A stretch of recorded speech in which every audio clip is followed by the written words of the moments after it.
Special education paper code DCP 301 की lecture series में आप सभी प्रशिक्षणार्थियों का स्वागत है।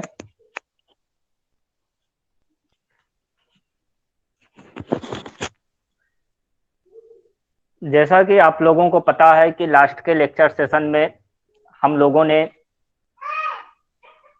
रिकॉर्ड्स के बारे में, साथ साथ maintenance of record keeping, case history और प्रोग्रेस रिपोर्ट्स के बारे में सीखा था। और जो इस यूनिट का और आपके सिलेबस का लास्ट का टॉपिक है CCE,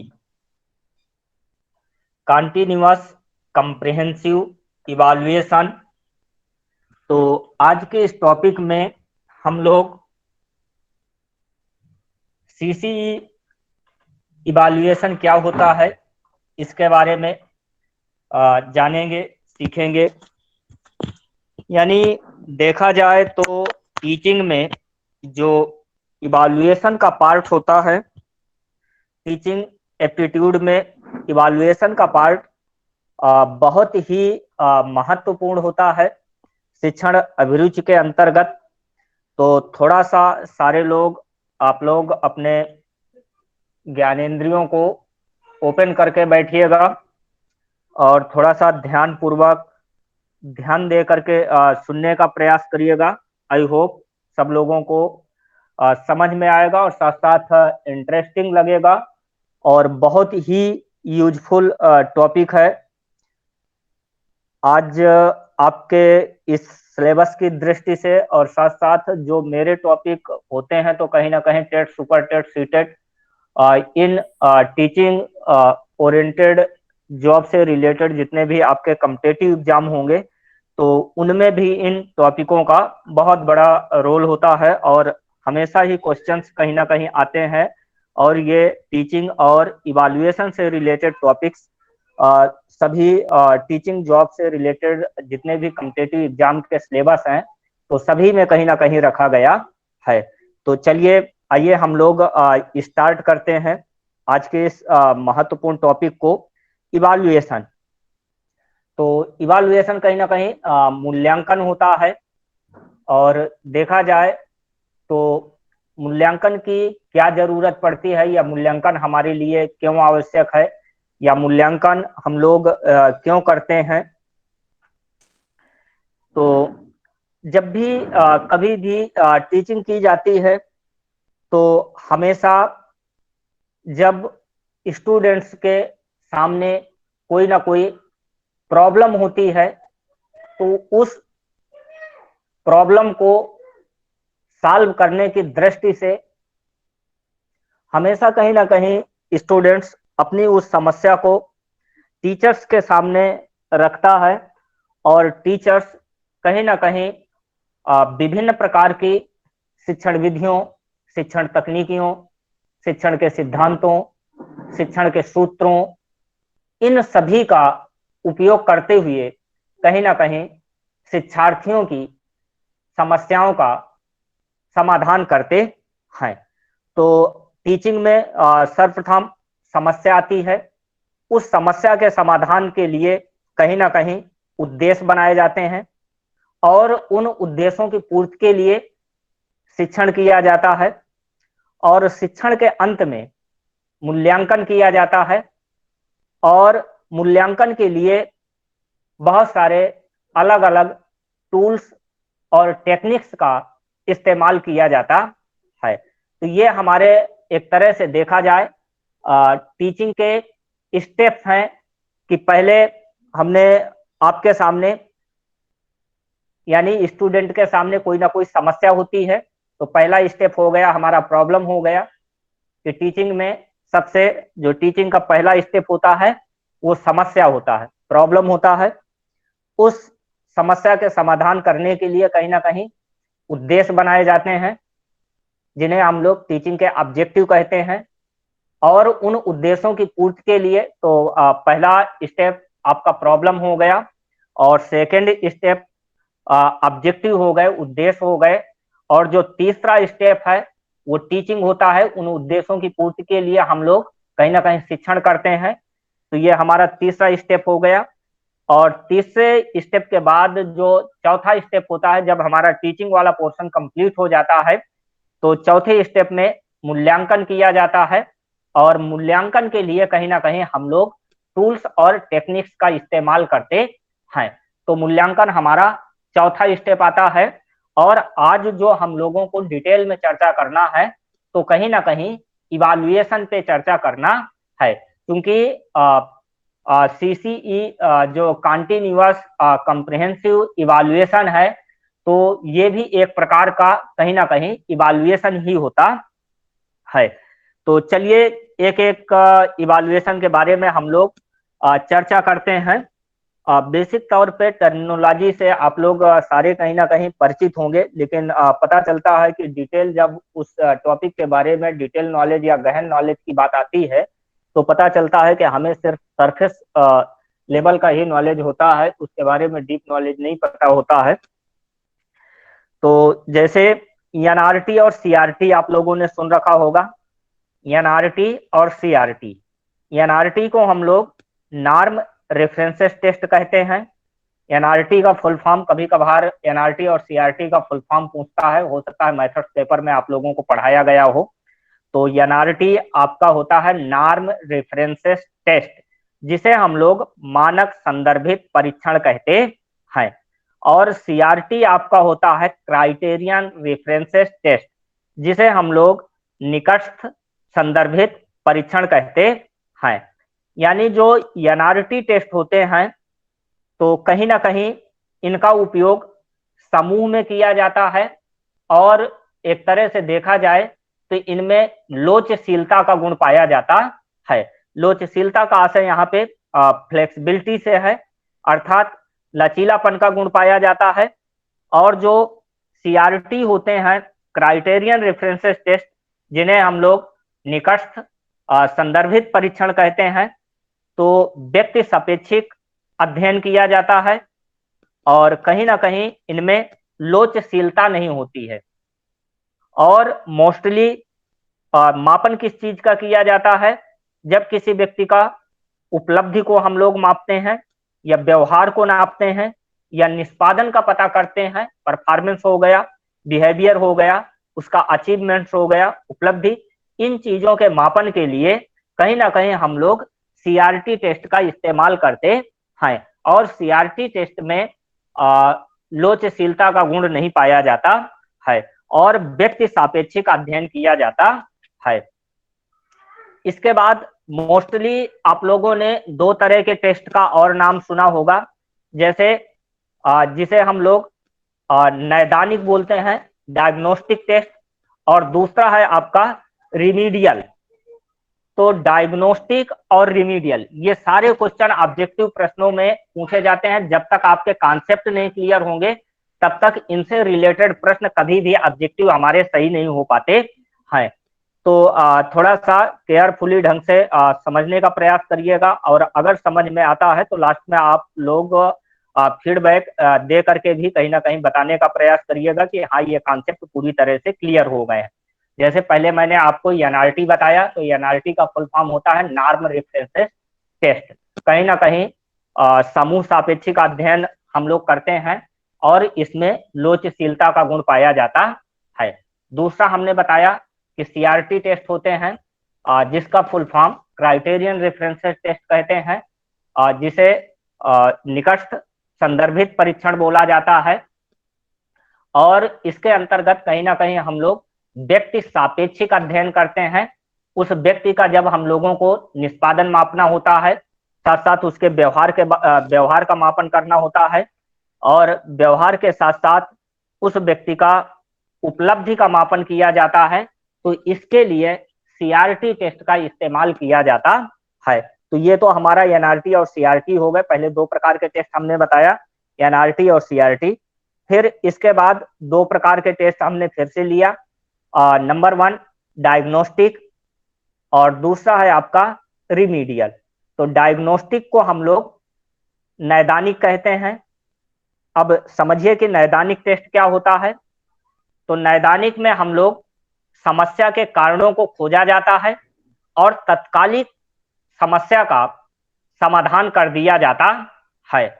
और मोस्टली जो डायग्नोस्टिक टेस्ट का यूज किया जाता है वह सामान्य बच्चों के लिए किया जाता है। हमने ये बताया कि डायग्नोस्टिक टेस्ट की हिंदी नैदानिक परीक्षण होता है और नैदानिक परीक्षण का जो उपयोग किया जाता है वह सामान्य बच्चों के लिए किया जाता है। इसमें हम लोग करते क्या हैं कि समस्या के कारणों को खोजते हैं और समस्या के कारणों को खोज करके तत्कालिक रूप से उस समस्या का समाधान किया जाता है। फॉर एग्जाम्पल, इसको इस प्रकार से भी हम लोग समझ सकते हैं कि जैसे डॉक्टर साहब के दो प्रकार के डॉक्टर्स होते हैं। एक प्रकार के डॉक्टर्स को जैसे हम लोग किस नाम से जानते हैं,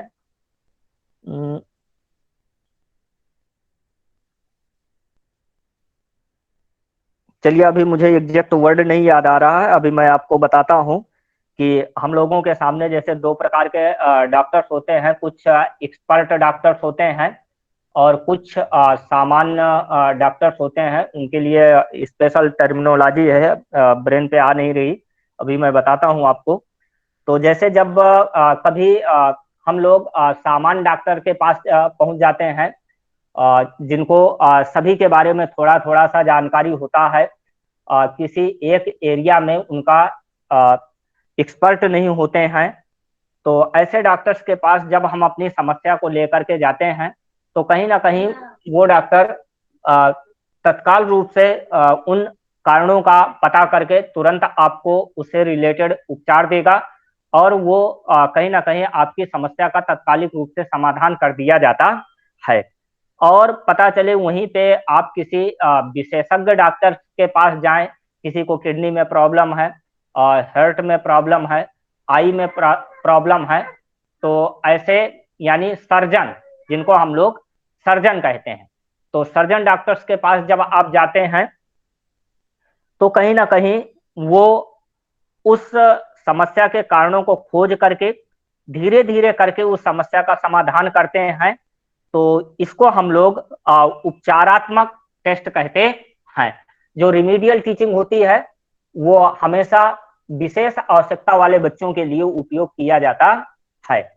सामान्य बच्चों के लिए डायग्नोस्टिक टेस्ट का इस्तेमाल किया जाता है, तत्काल कारणों का पता लगा करके तत्काल उन समस्याओं का समाधान कर दिया जाता है। तो ये हमारा डायग्नोस्टिक टेस्ट होता है, डायग्नोस्टिक इवैल्यूएशन होता है।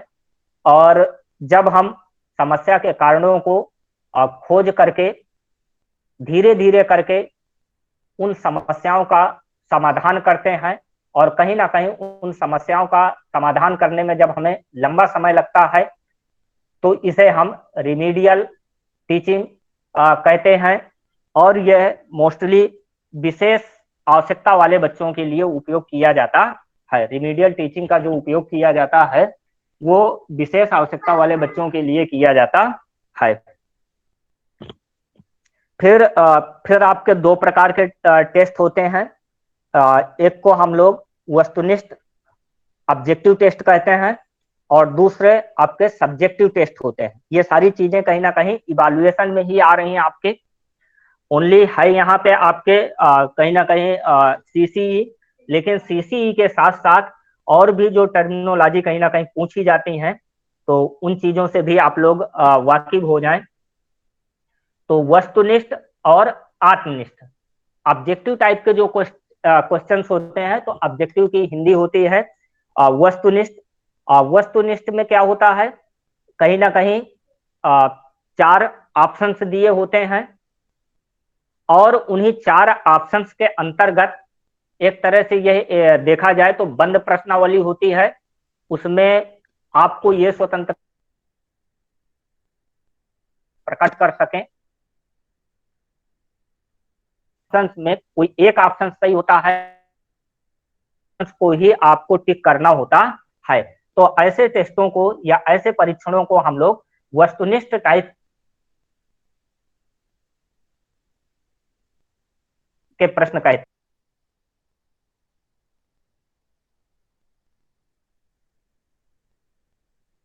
इनमें विश्वसनीयता अधिक होती है, और कहीं ना कहीं जब विश्वसनीयता होगी तो उसमें वैधता भी होती है। और साथ साथ प्रश्नावली में मैंने बताया कि बंद टाइप की प्रश्नावली होती है, क्लोज टाइप क्वेश्चनायर होता है, और इनका एक जो क्षेत्र होता है वह सीमित क्षेत्र होता है। दूसरे प्रकार के जो क्वेश्चनायर्स होते हैं वो सब्जेक्टिव टेस्ट होते हैं। सब्जेक्टिव टेस्ट को हम लोग आत्मनिष्ठ या विस्तृत उत्तरीय कहते हैं। तो जो विस्तृत उत्तरीय प्रश्न आप लोगों से पूछे जाते हैं उनमें कहीं ना कहीं आप लोग अपने वन थॉट्स को, वन आइडियाज को, अपने विचारों को डिटेल में अभिव्यक्ति करते हैं। जैसे लॉन्ग टाइप क्वेश्चंस आपसे पूछे जाते हैं। आपके इवैल्यूएशन में दो तीन प्रकार के अलग अलग प्रकार के प्रश्न पूछे जाते हैं जब प्रश्नावली बनती है। यानी कुछ आपके ऑब्जेक्टिव टाइप क्वेश्चन रहते हैं, कुछ शॉर्ट आंसर क्वेश्चन रहते हैं, कुछ आपके लॉन्ग आंसर टाइप क्वेश्चन रहते हैं। तो ऑब्जेक्टिव टाइप के जो क्वेश्चन होंगे उनमें प्रश्न भी दिया होता है, साथ साथ उसका आंसर भी दिया होता है, और उन्हीं आंसरों में एक आंसर सही होता है और सही आंसर पे आप लोग टिक करते हैं। तो ये आपके ऑब्जेक्टिव टाइप क्वेश्चन होगा। लेकिन उसी प्रश्नावली में ही आपसे लॉन्ग आंसर टाइप भी क्वेश्चन पूछे जाते हैं जिनको लिख दिया जाता है कि 150 या 200 वर्डों में विस्तृत उत्तरी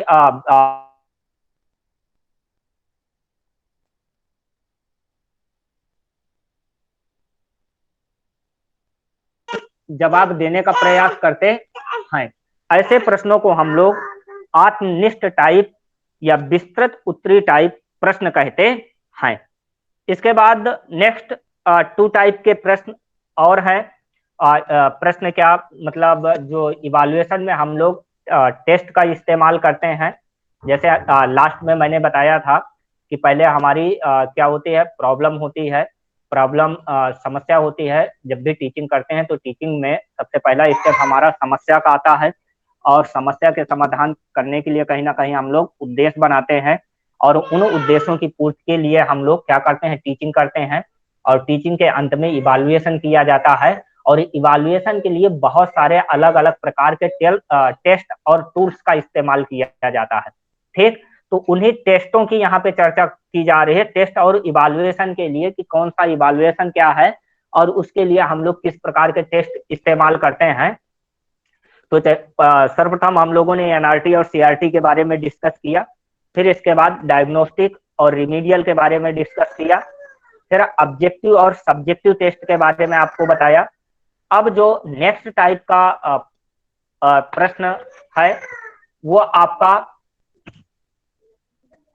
क्वालिटेटिव और क्वांटिटेटिव। क्वांटिटेटिव को हम लोग परिणात्मक कहते हैं और क्वालिटेटिव को गुणात्मक कहते हैं। यानी संख्यात्मक जिसको हम संख्याओं के रूप में लिख सकते हैं। कुछ टेस्ट ऐसे होते हैं जिनका मूल्यांकन करने के बाद उनके परिणाम को कहीं ना कहीं हम लोग अंकों के रूप में व्यक्त करते हैं, उनको हम परिणात्मक टेस्ट के अंतर्गत रखते हैं।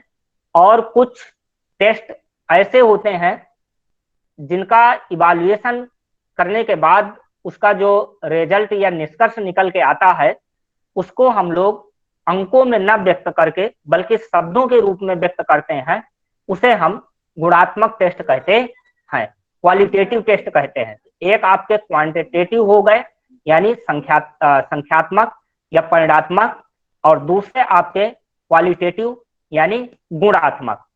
तो संख्यात्मक में या परिणात्मक में जब हम मेजरमेंट या असेसमेंट या इवैल्यूएशन करने के बाद उसका जो परिणाम आता है उस परिणाम को कहीं ना कहीं हम लोग अंकों के रूप में व्यक्त करते हैं, उसे हम परिणात्मक टेस्ट कहते हैं। और जब इवैल्यूएशन के बाद उसका जो परिणाम होता है में व्यक्त करते हैं उसे हम गुणात्मक टेस्ट कहते हैं। जैसे ईमानदारी है, सत्यनिष्ठता है, कर्तव्य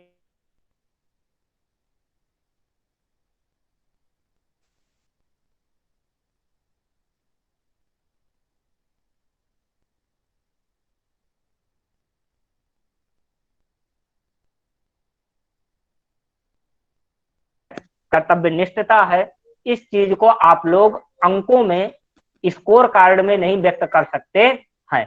ओनली शब्दों के रूप में आप उस चीज को व्यक्त करके बता सकते हैं कि हाँ अगला व्यक्ति ईमानदार है या कर्तव्यनिष्ठ है।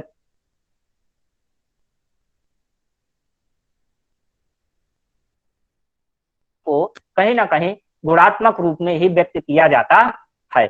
आई होप आप लोगों को ये कॉन्सेप्ट क्लियर हो गए होंगे कि परिणात्मक क्या होता है और गुणात्मक क्या होता है। इसके बाद जो नेक्स्ट टाइप का हम लोग बहुत ही कहीं ना कहीं सारे लोग आप लोग परिचित होंगे और बहुतायत रूप से उपयोग किया जाता है और सिलेबस में भी आप लोग पढ़ते हैं, तो फॉर्मेटिव और सुमेटिव।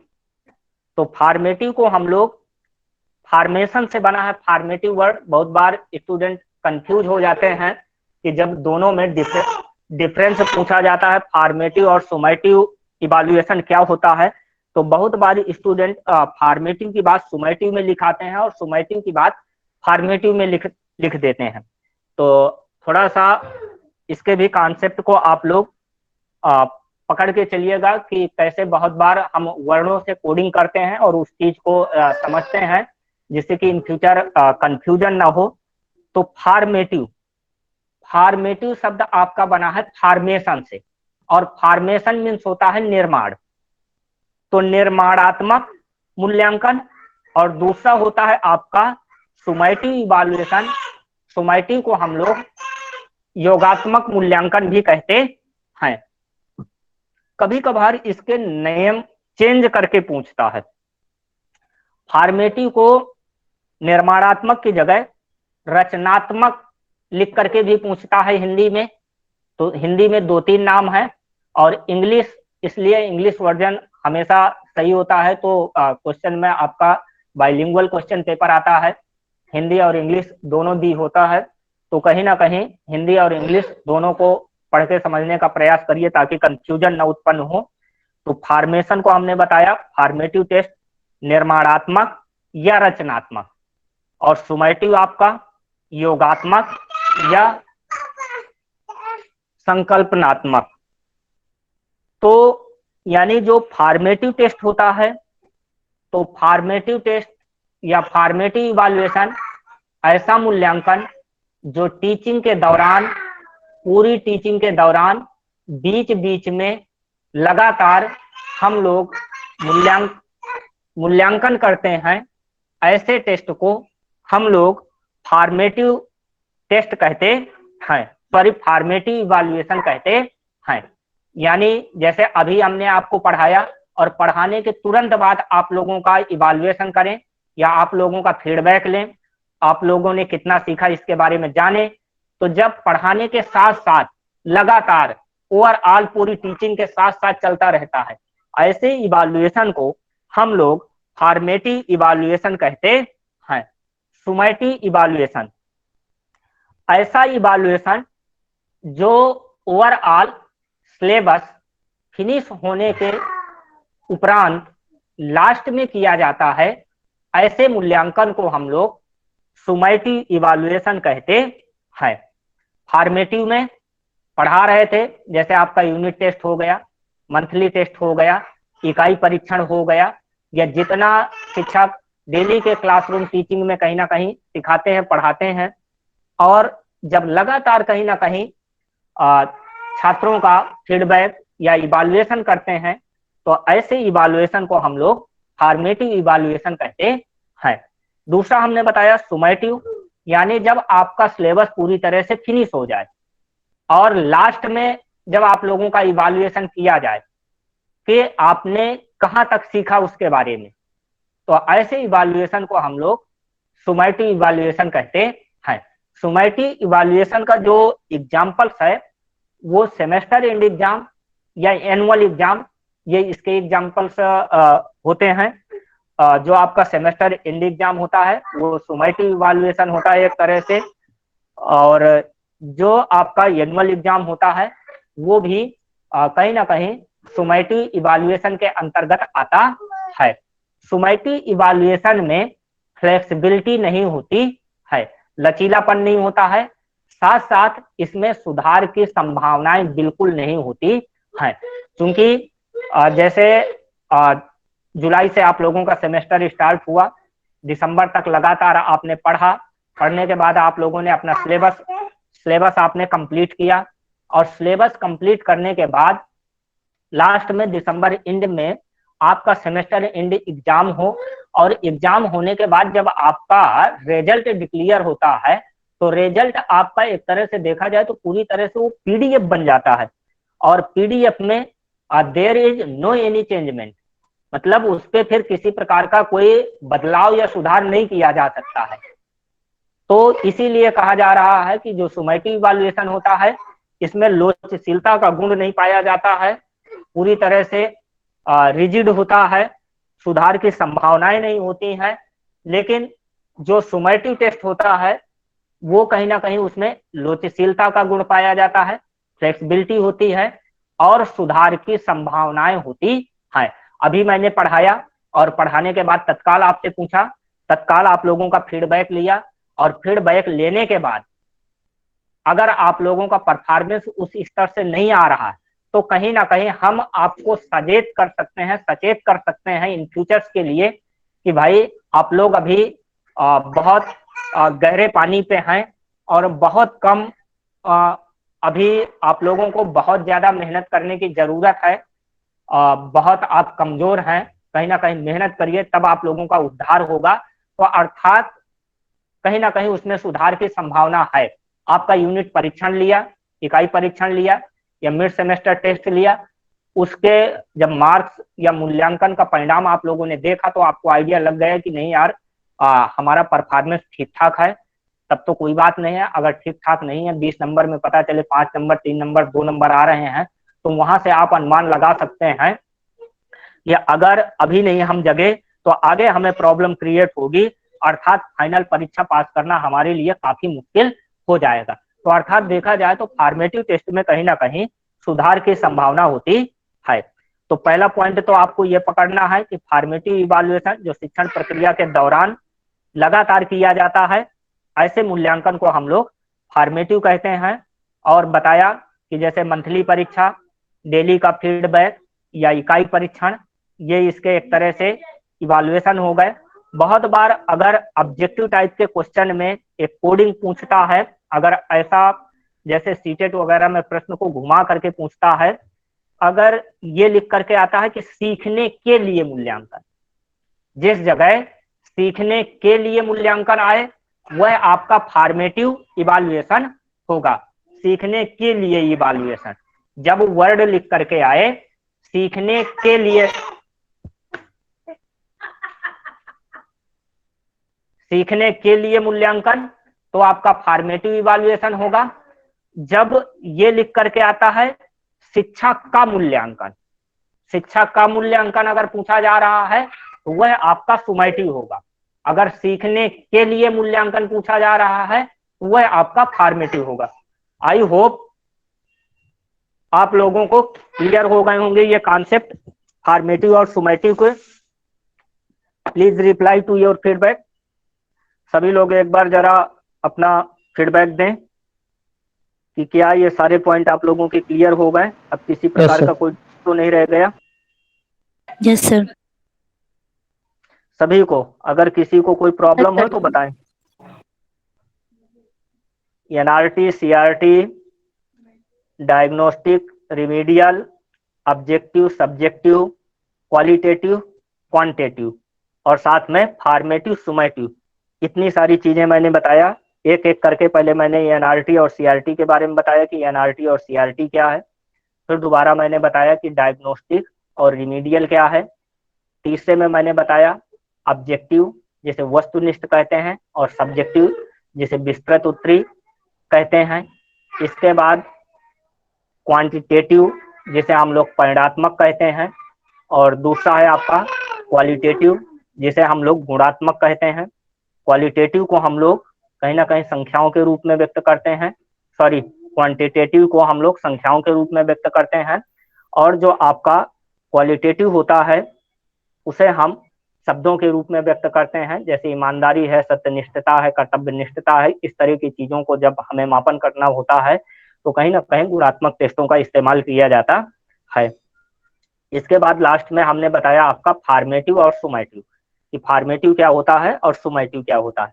तो इस तरह से ये ओवरऑल कहीं ना कहीं आप लोगों का इवाल्युएशन था, और जो सतत एवं समग्र मूल्यांकन है, तो इसको भी हम लोग देख लेते हैं। सर जी, इसके उद्देश्य एक बार बता दीजिएगा। किसके? मूल्यांकन के उद्देश्य जो 4 उद्देश्य बताए थे ना, उसको दोबारा से बता दीजिएगा। 4 उद्देश्य बताए थे, ये टाइप्स बताया, उद्देश्य नहीं बताया मैंने। अलग सॉरी अलग सॉरी, प्रकार के यस सर, हाँ प्रकार थे जो प्रॉब्लम और ऐसे करके था। Yes sir. अच्छा, किसमें, नैदानिक और उपचारात्मक में? यस सर, नहीं सर, शुरू शुरू में बताए थे, एवेल्युएशन में बताए थे। अच्छा सॉरी, अब समझ में आया। यानी सर्वप्रथम स्टेप बताया था इवाल्युएशन के, यस जो स्टेप यस हैं। सर। सर्वप्रथम समस्या आता है, प्रॉब्लम। हम्म। पहला स्टेप है प्रॉब्लम, जिसे हम लोग समस्या कहते हैं। नेक्स्ट स्टेप है हमारा उद्देश्य, क्योंकि समस्या के समाधान के लिए हम लोग उद्देश्य बनाते हैं। तीसरा है उद्देश्यों की पूर्ति के लिए हम लोग शिक्षण करते हैं। तो पहला समस्या, दूसरा उद्देश्य, और तीसरा शिक्षण, चौथा मूल्यांकन, और पांचवा हमारा है टेस्ट। सर, जी नैदानिक में भी तो समस्या का समाधान करते हैं। जी, जी, ओके। नैदानिक में भी समस्या का समाधान करते हैं, लेकिन जो नैदानिक डायग्नोस्टिक टेस्ट होता है, या डायग्नोस्टिक के अंतर्गत छात्रों का इवाल्युएशन किया जाता है, वो मोस्टली सामान्य बच्चों के लिए डायग्नोस्टिक का इस्तेमाल करते हैं। जो आपका रिमीडियल टीचिंग, जिसे हम लोग उपचारात्मक शिक्षण कहते हैं, बहुत बार उपचारात्मक शिक्षण के बारे में आपको पढ़ाया जाता है। जी, जिस तरह से आपका आईईपी वगैरह का प्लान होता है कि विशेष आवश्यकता वाले बच्चों के लिए ही तो आप आईईपी बनाते हैं, सामान्य बच्चों के लिए तो सामान्य लेसन प्लान बना के पढ़ाते हैं ना। ठीक है, उसी तरह से जो रिमीडियल टीचिंग होती है वो विशेष आवश्यकता वाले बच्चों के लिए होती है।